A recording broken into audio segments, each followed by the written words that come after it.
ఇప్పుడు ఐదవది గుప్తనామము పదజాల. ఆమె పదములు. పాదాలు అయినాయి, ప్రభలు అయినాయి, అన్నీ అయినాయి గదా!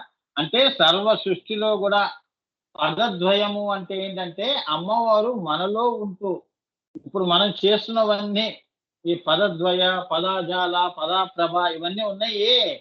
మనం గూడా అవే పనులు చేస్తున్నాం గదా! ఇవన్నీ వారు జేస్తున్నారని. మనం చెయ్యట్లేదు. సంకల్ప రూపంలో నీలో ఉన్నాడు శివుడు. కార్యరూపంలో నీలో అమ్మవారి శక్తిగా ఉంది. ఇప్పుడు చెప్పండి ఎవరు ఏ పనులు చేస్తున్నారు? నువ్వు నాకు చేస్తున్నావా? నేను నీకు చేస్తున్నానా? అర్థమైందా? అలా వ్యష్టిలోను, సమిష్టిలో గూడా వాళ్ళే నిండి ఉన్నారు అని. ఇంత జంటలుగా ఉన్నారు వాళ్ళు. చూసారా? ఇప్పుడైనా అర్థమైందా? సర్వం శివశక్తిమయం. శక్తిమయం జగత్ అంటే ఇది. ఇది ఇది పాపం గౌడపాదుల వారికి తెలియక పాపం శివుడిని పట్టుకున్నారు. నా అర్థమైందా? శక్తి లేకుండా శివుడు ఎక్కడున్నాడమ్మా? శివుడు లేకుండా శక్తి ఎక్కడుంది? మేమిద్దరం ఒకటే అని బాలా త్రిపుర సుందరి రూపంలో ఆయనకి ఆ జ్ఞానాన్ని ఇచ్చింది. గౌడపాదుల వారు. శుభగోదయం రాసిన వారు. ఇప్పుడు ఆ శుభగోదయం పుస్తకం నేను తీసుకొస్తున్నాను ఈ ఇయర్. శుభ, శుభగో అంటే ఏంటంటే బిందువే శుభగా అంటారు. సృష్టి చేయటం అనే సంకల్పం ఏదైతే ఉందో అది ఉదయము, శుభగోదయము అని చాలా బాగా చెప్పారు గౌడపాదులు. అప్పుడు ఆజ్ఞ చేసి రాయించింది శుభగోదయంలో. అర్థమైందా? ఈ ఈ ట్రీట్మెంట్ ఇచ్చి నేను లేకుండా శివుడిని పట్టుకుంటావు వెధవ అని తన శక్తిని చూపిస్తే అప్పుడు ఆ పుస్తకం శుభగోదయం రాయడం జరిగింది. చాలా బావుంటుంది. ఎన్నో ఎన్నెన్నో జీవితాలు. ఎన్నో తెలుసుకుంటాం నాన్న మనం. కానీ అన్నీ గూడా ఆ అమ్మవారు ఈ ప్రయాణంలో అన్ని అనుభూతులు వస్తాయి. ఒక్కసారి అమ్మని చూసినప్పుడు ఇవన్నీ మర్చిపోతాం. గుర్తుకు రావు నాన్న. అదే మరుపు అంటుంది అమ్మవారు. శాశ్వత మరుపు అక్కడ ఇస్తుంది. ఇక్కడ నీకు కాలగతమైన మరుపు. మొన్న ఏం జరిగిందో నీకు తెలీదు. సగం జ్ఞాపకం, సగం మరుపు. అలా ఉంటుంది. అక్కడ శాశ్వతంగా మరుపులోకి తీసుకెళ్ళిపోతుంది. అక్కడ అమ్మని చూసినప్పుడు నేనే అమ్మ అనే భావన కూడా ఉండదు. నీకు తెలియకుండా అమ్మవారిలో లీనమైపోతుంది. అది లయము అంటే. శూన్యంగా చూడండి. ఏమున్నాయి? శూన్యంగా చూస్తే ఏమీ లేదు. అదే నువ్వు అయిపోతావు అక్కడ. అది ఎంత గొప్పగా జరుగుతుందంటే లయం అలా ఉంటుంది. అది ఆ! అది అమ్మవారి సాయుధ్యం అంటే ఎలా ఉంటుంది? అంత మహామరుపు నీకిచ్చి హ్మ్. ఒక్కసారి నా తనలో కలిపేస్తుంది. అదే అమ్మవారిలో ఐక్యం కావటమే నీ నిర్వికల్ప సమాధి. అమ్మా! మరి మార్గమంతా మీకు ఈ లలితా సహస్రనామ అంతర్గత రహస్యాలు మీకు మార్గమంతా తెలిసిపోయింది. ఇది తెలుసుకున్నా గూడా మీరు సగం ప్రయాణం దాటినట్టే. 50% డిస్కౌంట్. నువ్వు చేయవలసిన పని 50%. అర్థమైందమ్మా? 50% ప్రయాణమే చేయాలి. అవునా? గవర్నమెంట్ 50% టికెట్ ఫ్రీ డిస్కౌంట్ ఇచ్చింది అంటే, మనం ప్రయాణం లేకపోయినా ప్రయాణం పెట్టుకొని ఆ ఆఫర్ తీసుకుంటాం. అవునా? పక్క వాళ్ళన్నా డబ్బు తీసుకొని ఒకటికి 3 చీరలు ఇస్తున్నారని చెప్తే, పక్క వాళ్ళు అప్పు తీసుకొని 3 చీరలు కొంటాం. అవునా? ఇస్తాను తర్వాత మీకు మళ్ళీ ఇస్తాను. ఎందుకంటే అది మళ్ళీ రాదని. అవునా? సో, అమ్మవారి లయం ఈ జన్మలో ఇది నువ్వు తెలుసుకున్నావు అన్నా గూడా, అమ్మ చిరు మందహాసం చేస్తూ నిన్ను ఆశీర్వదిస్తుంది. ఈ జన్మలో నువ్వు చేరుకునేది రాసిపెట్టి ఉంటే అమ్మ సంకల్పమైతే తనలో కలుపుకుంటుంది. లేదు అంటే మళ్ళీ ఇంకొక 2 జన్మల తర్వాత నిన్ను తనలో కలుపుకుంటుంది. ఎందుకంటే నువ్వు 50% తెలుసుకున్న దానివి కాబట్టి, మళ్ళీ వచ్చే జన్మలో పావు వంతుగా చేసుకుంటూ రా నా దగ్గరికి. పూర్తిగా తెలుసుకో. కర్మ నుంచి నువ్వు విముక్తురాలివై అప్పుడు రా అంటుంది. హ్మ్. అమ్మ దయ అలా ఉంటుంది మరి. అందుకే పుట్టంగానే అందరికీ సాయుధ్యాలు రావంటే ఇదే. అందుకే కర్మ అనేది ఒకటుంటుంది. కర్మ అంటే ఏంటంటే, మీరు చెడుగా చూసుకోవద్దు. అది గత జన్మల నుంచి నీకు. మరి ఇప్పుడు ఇప్పుడు ఇది తెలుసుకున్న తర్వాత నీకు కర్మ ఎక్కడుంది? అవును స్వామి. గత జన్మ గురించి నాకెందుకు స్వామి? ఇప్పుడున్న ఈ బాంధవ్యాలు, బంధాల గురించి నాకెందుకు ఇవన్నీ? ఇవన్నీ శరీరంతో వస్తాయి, శరీరంతో పోతాయి అనే నిజం నువ్వు తెలుసుకున్నప్పుడు, నువ్వు ఎప్పుడైతే శూన్యాకార స్థితిలోకి వచ్చినప్పుడు, there is a little bit of chance in merging of your soul with the supernal soul. That is the beauty of the Shri Vidya, Shri Chakra. ఏమ్మా? And that is your destiny. అదే నీ యొక్క గమ్యము. జ్ఞాన జాతులు పోయినాయి, ధ్యేయంలోనే ఉంటావు. ఇంకెందుకమ్మా నేను చేస్తున్నాను ధ్యానం, నేను చూస్తున్నాను అనేది ఉండదు. సీయింగ్ సియర్ అనే ఉండవు. అంతే, అదే నువ్వు అవుతావు. గమ్యమే నీవు, అదే నీ గమ్యం. నువ్వు పెట్టుకున్న ఈ స్థూల ప్రపంచాల్లో ఇవన్నీ గమ్యాలు కావమ్మా. ఇవి తాత్కాలికంగా శరీరానికి సంబంధించిన గమ్యాలు. ఆత్మ గమ్యం వేరు.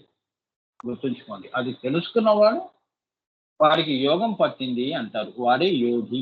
అదే రాజయోగము. ఆ రాజయోగమే క్రియాయోగము. ఆ క్రియాయోగమే నిన్ను నిష్క్రియంలోకి తీసుకెళ్లే రాజయోగం. పట్టాభిషక్తుని చేసే యోగం అది.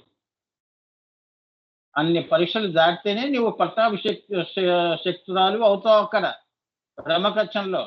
అందరూ రాజులు అయిపోతారా? ప్రైమ్ మినిస్టర్లు అయిపోతారా? ఎన్ని పరీక్షలు పెడతారు. అలా అమ్మవారు అలా నీకు పట్టాభిషక్తురాలను చేయిస్తుంది బ్రహ్మకచ్చంలో అని. అదే రాజరాజేశ్వరి స్థితి అని. ఇప్పుడు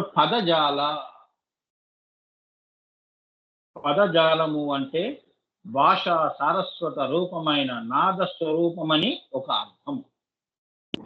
నాద స్వరూపమని ఒక అర్థము.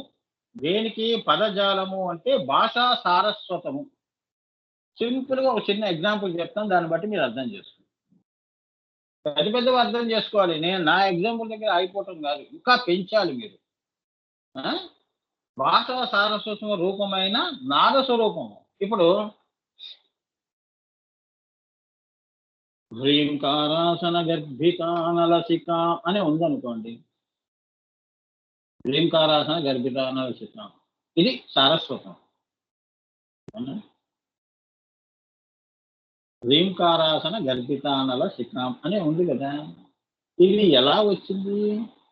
హ్రీం అనే బీజము ఆసనముగా చేసుకుని కూర్చున్న తల్లి ఎవరు? హ్రీంకారాసన గర్భిత అని నీకు ఒక అర్థం స్ఫురిస్తోంది. దీని ఈ అక్షరాల యొక్క కలయిక వల్ల. దీని వెనక ఇది ఎలా వచ్చింది? నాదము నుంచి అక్షరం వచ్చింది. అమ్మ అని అన్నాను అనుకో, రెండు కలిపితే వెనక ఉన్న నాదం నీకు తెలుస్తుంది. అమ్మ అంటే అమ్మో, అమ్మ అంటే కలవంగానే వెంటనే అమ్మ గుర్తుకొస్తుంది. అవునా? అంటే పరా పశ్యంతి మధ్యమ వైఖరి. నీవు పాట పాడాలి అనుకున్నప్పుడు నీ మూలాధారంలో నువ్వు అభావంగా ఉన్నదాన్ని పశ్యంతికి తీసుకొస్తున్నావు. ఏ పాట పాడాలి, ఏ పదాలు పెట్టుకోవాలి, నేను సారస్వతం కావాలి కదా. ఆ సారస్వతం అంతా అక్షరాలన్నీ నీ హృదయంలో మధ్యమాలో జరుగుతాయి. అప్పుడు వైఖరిగా నువ్వు పాడతావు పాట. ఇదంతా ఎక్కడి నుంచి వస్తుంది? నాదము నుంచి వస్తుంది. అభావము నుంచి నాదము కదా. అలా పశ్యంతి, ఈ నాదము అక్షరం అవుతోంది అని. ఈ భాషా సారస్వతం వెనకంతా కూడా నాదము ఉన్నది. ఓం ఓం అనే దాంట్లోనే అకార ఉకార మకారాలన్నీ మనం విడదీస్తే ఎలా ఉందో అలా మనం ఏంటంటే ఒక భాషను సృష్టించుకున్నాం. నాదము నుంచి అక్షరాలు, ఎన్నో భాషలు సృష్టిలో, పశుపక్షాల దగ్గర నుంచి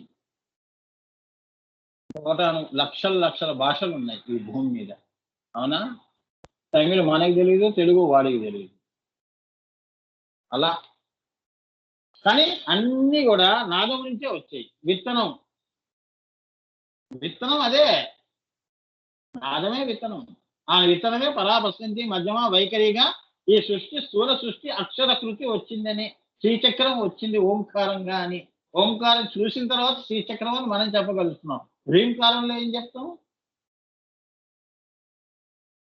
పైకి వెళ్తున్న సృష్టి ఎక్కడ ఉందమ్మా? అది చెప్తున్నాడు. అవునా? బిడ్డ పుట్టిన తర్వాత ప్రాణంతో పుడితే నా బిడ్డ అంటాం. పుట్టకపోను బంధం ఏది? ఆ నాదానుసంధానం లేదు కదా.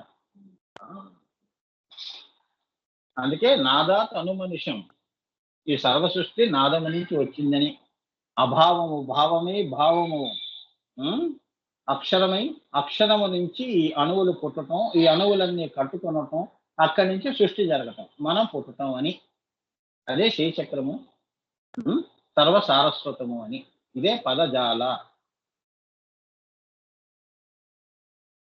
అమ్మవారి యొక్క కాంతి కిరణములే ఆమె యొక్క పదములు, ఆమె కిరణములే పదములు.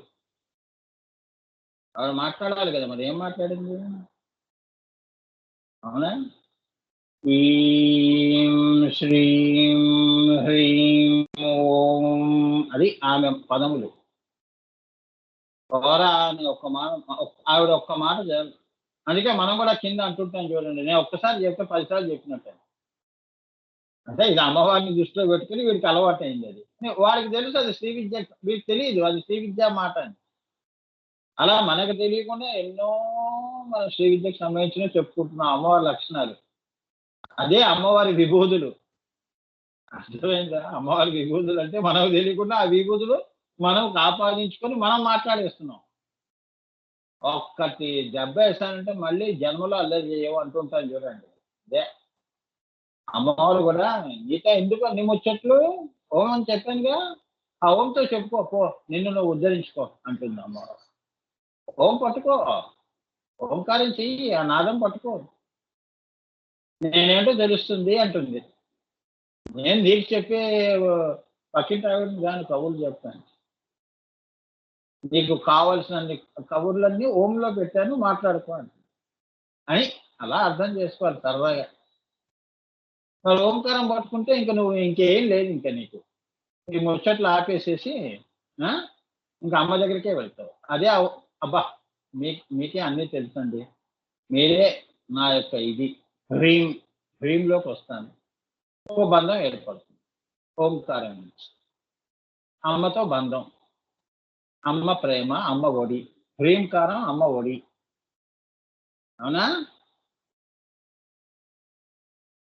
మనం అమ్మవారికి కబుర్లు చెప్పేంతటి వాళ్ళమా? ప్రార్థనలు చేసేవాళ్ళమే కానీ కబుర్లు చెప్పేవాళ్ళం కాదు. దేవుడికి కూడా మనమే సలహాలు ఇస్తూ ఉంటాం మానసికంగా. భగవంతుడికి, స్వామి నాకు ఏమీ వద్దు, నాకేమీ వద్దు, నేను అసలు నాకు చాలా వైరాగ్యం నాకు అంటాము, కానీ ఏదో అన్నాను అలా, అంత మాత్రం ఉన్నవన్నీ తీసేకి నాయన, ఇంకా ఉంటే పెంచు, లేదంటే నాకు ఉంచి, నాకు లేదు అనేది మటుకు తీసుకో. అర్థమైందా? అర్థమైందమ్మా. భగవంతుడికి కూడా ఆయన ఎలా మాట్లాడాలి, ఆయన ఎలా మాట్లాడాలి, నేను ఒకటి అడిగితే ఆ అమ్మవారు ఎలా చెప్పాలి, అదే మనమే చెప్తాం. ఇదే మాయా అంటారు, ఇదే భ్రమ. అందుకే అమ్మవారిని ఆవిడ ఏం చేసింది, మనకి ఆవిడకి ఒక తెర వేసింది, మౌనము అని పెట్టింది. నువ్వు మునివి మౌనంలోకి వస్తేనే నేను నీకు తెలుస్తాను, నేను తెలియబడతాను. అందుకే గుళ్ళలో ఈ తెర వేస్తారు, లేదంటే చెప్పుకునే వాళ్ళు ఎక్కువ.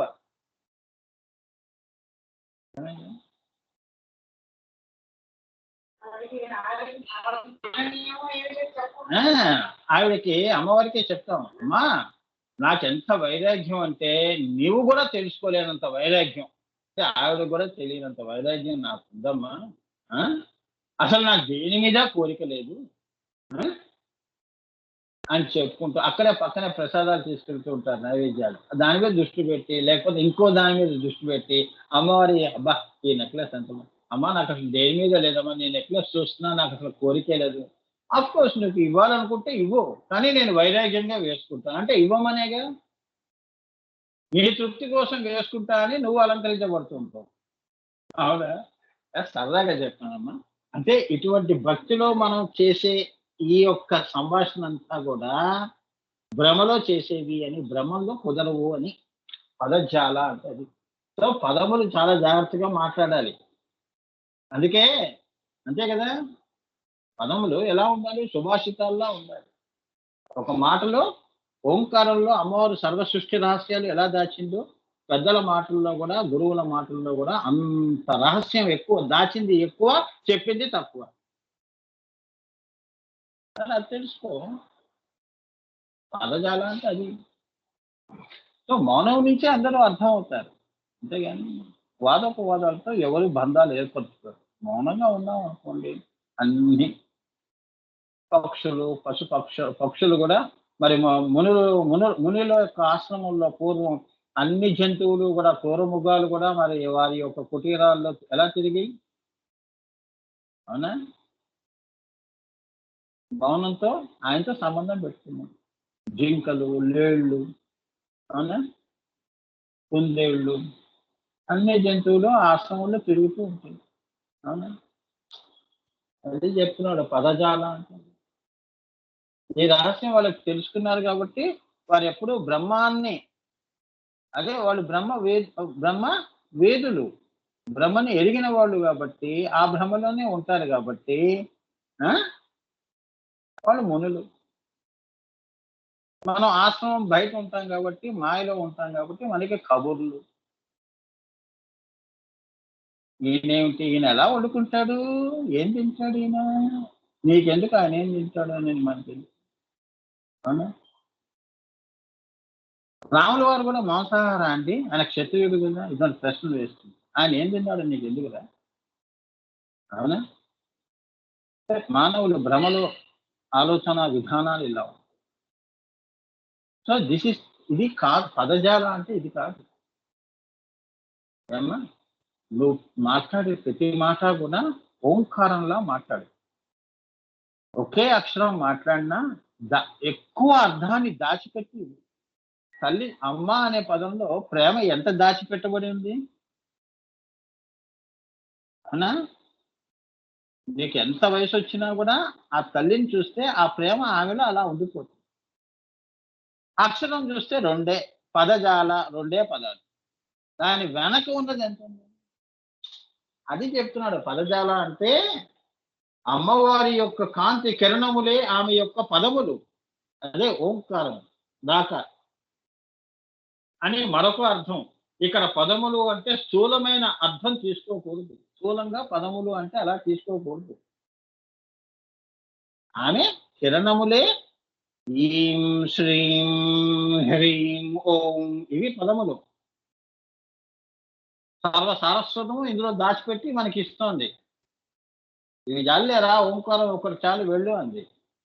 నువ్వు బ్రతకటానికి అదే. శ్వాస తీసుకోవటానికి అదే. ఐశ్వర్యం ఇవ్వటానికి ఇదే. ఓంకారం ఒక ధ్యానం చేయి చాలు. అష్టలక్ష్ములు అక్కడే ఉంటాయి. అమ్మ ప్రేమ చూడండి. అమ్మ చింతన చేయటం వలన నీకొచ్చే లాభాలు. చివరికి ఇవన్నీ అనుభవించి నా దగ్గరికి వచ్చాయి. ఇదే ఓంకారం పట్టుకొని అని. ఇదే పదజాల. నేను చెప్పే సుభాషితం మంచితనం. నువ్వు భూమి మీద మళ్ళీ నా అంశగా బయటికి వస్తున్నావు కాబట్టి నీకు నేను అక్కడి నుంచి అదే పెద్దల మాట చద్దిమూట అంటారే, ఆ చద్దిమూటయే ఈ ఓంకారం. చాలా ఇది పట్టుకో. మనం ఇది పట్టుకోం. అవునా? ఇక్కడ పదములు అంటే స్థూలమైన అర్థం తీసుకోకూడదమ్మా. కిరణములే ఆమె ప్రభ. కిరణాలే ఆమె ప్రభ. ఆమె కిరణములే ప్రభలు. సూర్యుడు సూర్య ప్రభలు. సూర్య కిరణాలే ప్రభలు.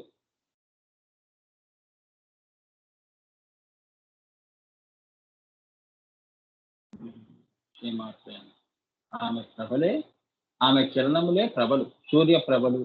సూర్యప్రభ అంటారు. అదే ఆమె నడిచి వెళ్ళే తీరు. సూర్యకిరణాల యొక్క నడిచి వెళ్ళే తీరు ఎలా ఉంటుంది? నడక ఎలా ఉంటుంది? ఎంత అందంగా ఉంటుంది? అదే సౌందర్య లహరి అంటే. ఆ యొక్క కిరణములు, మయూఖములు, ఆ ప్రభలు బిందువు దగ్గర నుంచి నువ్వు చూస్తున్న సూర్యుడి వరకు కూడా నీలో కూడా అంత అందమైన సౌందర్యము ఉంటుంది. అదే ఎంత అందంగా ఉంటుంది. అదే సౌందర్య లహరి అంటే.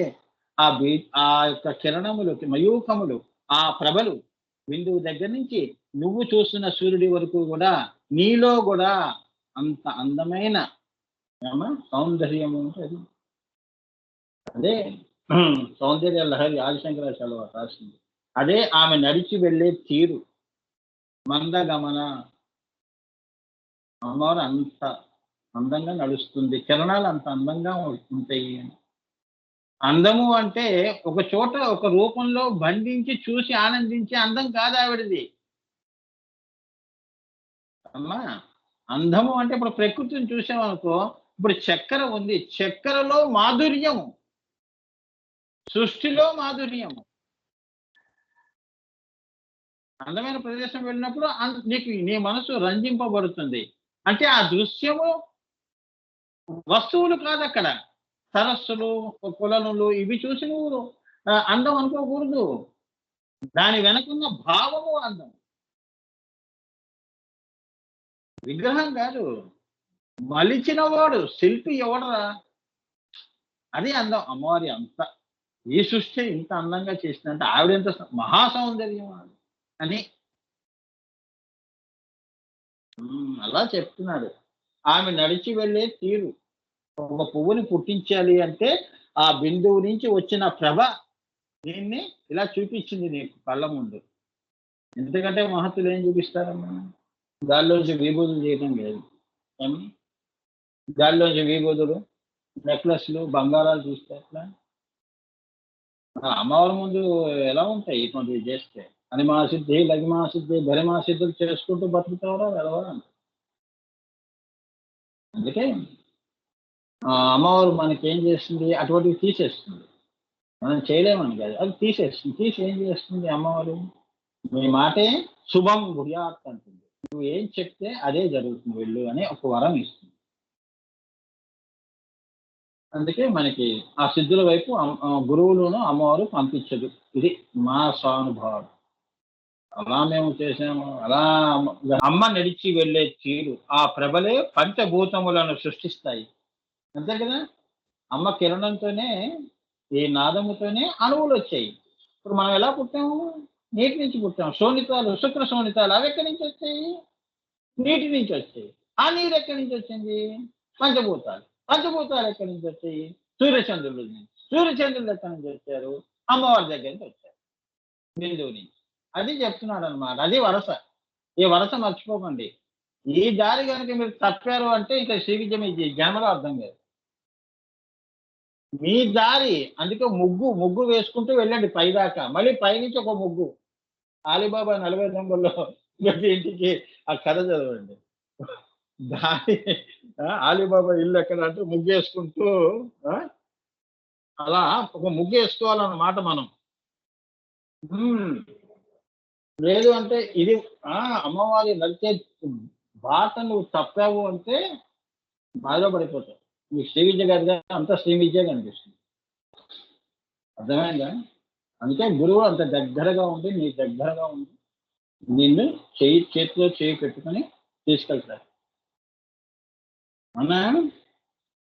రోడ్డు మీదకి వెళ్ళినప్పుడు 5 ఏళ్ళు 4 ఏళ్ళు పిల్లల్ని తల్లిదండ్రులు ఎలా పట్టుకొని తీసుకెళ్తారు? వదిలేస్తారా చెయ్యి? గురువు అక్కడ ప్రయాణంలో మీరందరూ పిల్లలే. కింద భూమి మీద మీరు గొప్పవాళ్ళేమో వయసులోను, మామూలుగా అనుభవంలోను, మాటల్లోను, స్థాయిలోను. అక్కడ అందరూ కూడా పిల్లలే అని. అందుకే గురువులు చెప్పవలసిన బాధ్యత గురువుకి ఎక్కువ ఉంటుంది. నాయనా ఇగో ఈ మార్గం, ఇది మర్చిపోకు. నడిచి వెళ్ళే తీరు ఆ ప్రభలే పంచభూతములను సృష్టిస్తాయి, పదార్థమును సృష్టిస్తాయి. నువ్వు పుట్టడం అనేది జరిగిందలా ఆ నాదము నుంచి, ఆ ప్రభల నుంచి.